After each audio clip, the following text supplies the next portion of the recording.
आईन और कानून के ऊपर इस काले कानून को नाफज कर दिया गया है। यानी कि जुडिशल रिमांड को दोबारा 2 रोज़ा जिस्मानी रिमांड के ऊपर तब्दील कर दिया गया है। फवाद चौधरी जो हैं, उन्होंने कहा क्या है, उन्होंने किया क्या है? फवाद चौधरी ने तो ये बात की कि आप निगरान सेटअप लगाते हैं। आप निगरान सेटअप को लगाने की बजाय आप निगरानी वाला सेटअप लगा देते हैं।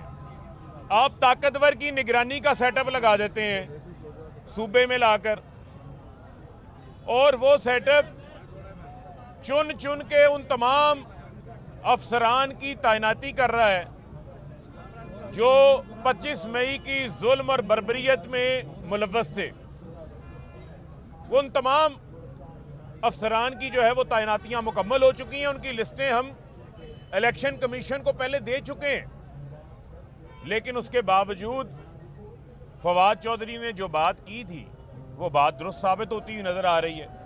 मैं तो सलाम पेश करता हूं फवाद चौधरी के हौसले को, करज को, कि वो इस काले कानून के आगे, इस अंधेर नगरी चौपट राज के आगे, इस जंगल के कानून के आगे जो है वो डट के खड़े हुए हैं। लेकिन इससे पहले आप देखते हैं लाहौर हाई कोर्ट बुलाती है, 3 ऑर्डर्स देती है, 3 घंटों में हवा में उड़ा दिए जाते हैं, क्योंकि ताकतवरों के जैमर्स ऑन हो जाते हैं, सिग्नल्स गायब हो जाते हैं। तो मैं ये सवाल पूछना चाहता हूं, ये जो ताकत आप अपने शहरियों को, पॉलिटिकल रहनुमाओं को दबाने के ऊपर लगा रहे हैं, ये डॉलर नीचे लाने के लिए दबाएं ना, ये महंगाई को नीचे लाने के लिए दबाएं, ये चलती हुई टेक्सटाइल इंडस्ट्री जो बंद हो गई है उसको चलाने के लिए लगाएं। ये जो मुल्क की मईशत तबाह बर्बाद हो गई, जो बेरोजगारी में इजाफा हो गया, लाखों लोग बेरोजगार हो गए, ये ताकत उधर इस्तेमाल करें ना। ये ताकत आप अपने शहरियों के खिलाफ जो है वो इस्तेमाल कर रहे हैं। और नजर आ रहा है कि निज़ामे इंसाफ के ऊपर ताकतवर जो है वो हावी हुए हुए हैं। और इस वक्त मैं पाकिस्तान की आवाम को ये पैगाम देना चाहता हूं कि ये वक्त है, ये फैसला कुन वक्त आ गया है, जहां आप पिछले 9 महीने में इमरान खान के साथ डट के खड़े हुए हैं। इमरान खान भी आप ही की जंग लड़ रहा है। इमरान खान ने अपनी जान की परवाह नहीं की, अपनी जान को खतरे में डालकर 9 महीने आपके लिए जद्दोजहद की है। उस दौरान इमरान खान के ऊपर कातलाना हमला भी हुआ, इमरान खान के साथियों ने भी जुल्म सहा, अरशद शरीफ शहीद हो गए। जो सहाफ़ी इस मुल्क के अंदर कानून की हकमियत के लिए इन चोरों डाकुओं के NRO 2 के खिलाफ जो सहाफ़ी डट के खड़े थे, उनको जेलों में डाला गया, उनको मार पड़वाई गई, उनके ऊपर मुकदमात दर्ज किए गए। और उस मीडिया, जो मीडिया इनके NRO 2 और इनके काले करतूतों के खिलाफ था, उसके ऊपर भी पाबंदियां लगाई गई। लेकिन ये वक्त है कि इस जुल्म के खिलाफ, इस नाइंसाफी के खिलाफ पूरी कौम निकले, पूरी कौम अपनी आवाज बुलंद करे, क्योंकि इस जुल्म ने अब मिटना है। और इस जुल्म के निज़ाम के आगे हम डट के खड़े हैं। और कैसे कैसे गैर आईनी बयानात आते हैं।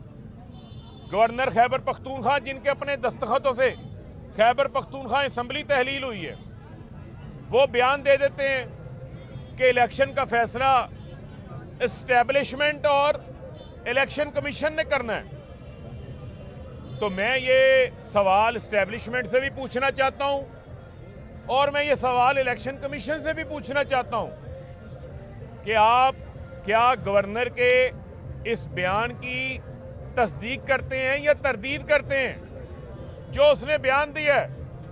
क्योंकि जो 1973 का आईन है, उस आईन पाकिस्तान के तहत आर्टिकल 105 गवर्नर को यह इख्तियार देता है कि आपने आम असम्बलियां तहलील होने के बाद आम इंतखाबात के लिए तारीख मुकर्रर करनी है, जो कि 90 रोज से ज्यादा नहीं होगी।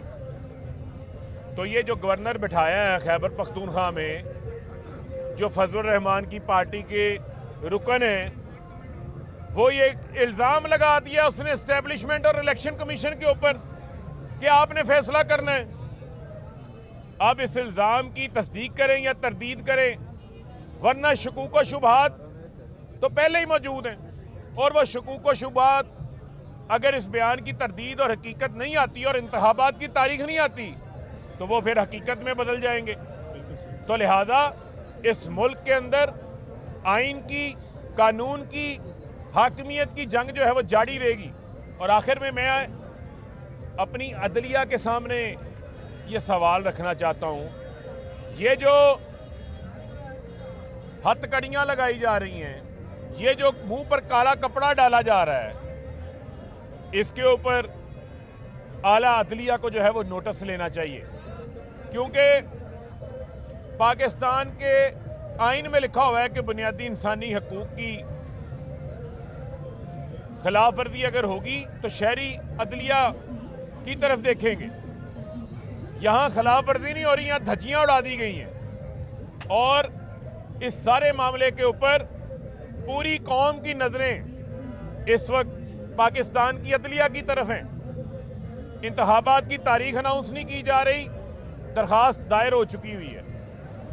एक निगरानी वाला निगरान सेटअप, निगरानी वाला निगरान वजीर आला, जो कि बच्चा जमहूरा है, बगल बच्चा है, उसको लाके बिठा दिया गया है, जो चाबी से चल रहा है पीछे से, जिसको चाबी से चलाया जा रहा है, जितनी चाबी दी जा रही है उतना काम किया जा रहा है। वो भी केस अदलिया के सामने है। इनका NRO 2 नैब तरामीम का केस भी अदलिया के सामने है। फवाद चौधरी का केस भी अदलिया के सामने है। लिहाजा मैं अपनी अदलिया से यह गुजारिश करता हूं कि अदल और इंसाफ की जिम्मेदारी आपके ऊपर है। इस इंपोर्टेड हुकूमत और इनके मतहत इदारों से पाकिस्तानियों की उम्मीद उठ चुकी है। इनसे पाकिस्तानी कौम मायूस हो गई है। लोगों की अगर कोई उम्मीद बाकी है तो वो पाकिस्तान की अदलिया है। लिहाजा यहाँ पर जो हमारी अदलिया है, जो मोअज़्ज़िज़ जज साहबान हैं, वो पाकिस्तान के अंदर आइन और कानून की हाकमियत को मेक श्योर करें, और ये जो कानून की धज्जियाँ उड़ाई जा रही हैं इसको रोकें। यहाँ पर सुप्रीम कोर्ट ऑफ पाकिस्तान और चीफ जस्टिस ऑफ पाकिस्तान से हम ये अपील करते हैं कि ये तमाम खिलाफ वर्जियाँ जो हो रही हैं ये आपके सामने, इससे कोई अलग थलग नहीं रह सकता। लिहाजा इसके ऊपर आपको नोटिस लेना चाहिए और ये मेक श्योर करें कि आइन और कानून की जो है वो खिलाफ वर्जी ना हो। बहुत शुक्रिया।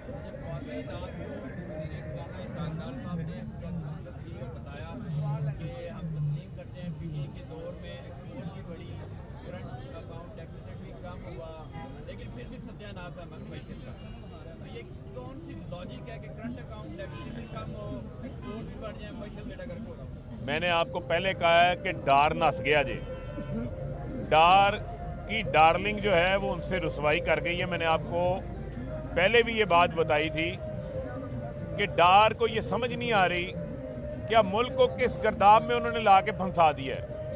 ये तो उन्होंने, वो कहते हैं ना, तारीफ वो जो आपका दुश्मन भी करे। तो भाई सारी जिंदगी 2013 से 2018 में 5 साल इसहाक डार वजीर खजाना था, इससे एक्सपोर्ट में इजाफा नहीं हुआ। कल खुद तस्लीम किया हम $24 अरब से $32 अरब पे 3 साल में कोरोना, टिड्डी दल, भारत के साथ जो बॉर्डरों पे टेंशन थी, अफगानिस्तान की सूरत हाल के बावजूद हमारी बरामदात में इजाफा हुआ, करंट अकाउंट डेफिसिट कम हुआ, तरसीलात ज़र के अंदर इजाफा हुआ, इंडस्ट्रियल ग्रोथ में इजाफा हुआ, एग्रीकल्चर ग्रोथ के अंदर इजाफा हुआ। ये इकोनॉमिक सर्वे पड़ा हुआ है। तो लिहाजा लगता है कि इसहाक डार ने सिर्फ इकोनॉमिक सर्वे के 2 इंडिकेटर पढ़े थे, एक्सपोर्ट और करंट अकाउंट डेफिसिट। बाकी चीज़ें पढ़ लेते तो वो भी मुस्बत थी।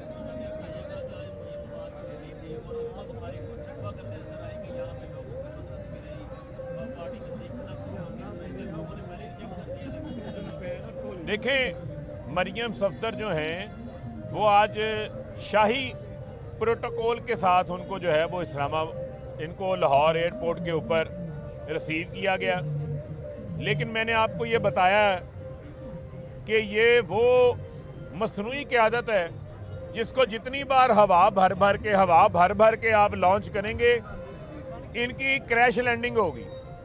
ये कुछ दर्जनों बार मरियम सफदर की लॉन्चिंग कर चुके हैं। तो वो अच्छा था, अपना छोटा सा ऑपरेशन करा के वापस आई हैं, वहाँ से अब रेवेंड महल पहुँच गई हैं। लाहौर के लोगों ने उनको रिजेक्ट कर दिया, मुस्तरद कर दिया, वहाँ पर लोग नहीं गए। और अगर कोई इस्तकबाल होता है तो वो सड़क के ऊपर कोई जलसी नहीं होती। इतनी तो हमारे एमएनए एमपीएस का कैंडिडेट मिलके इससे बड़ी बड़ी अपनी कॉर्नर मीटिंगें कर लेते हैं जो आज इस्तकबाल हुआ है। लिहाजा ये अवाम ने अपना गम गुस्सा का इजहार किया है और ये लॉन्चिंग से पहले नाकाम हो गई।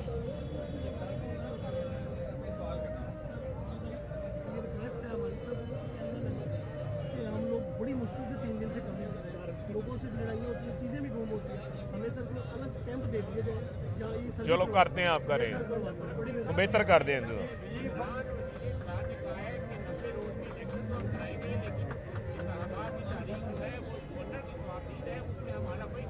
किसने कहा है?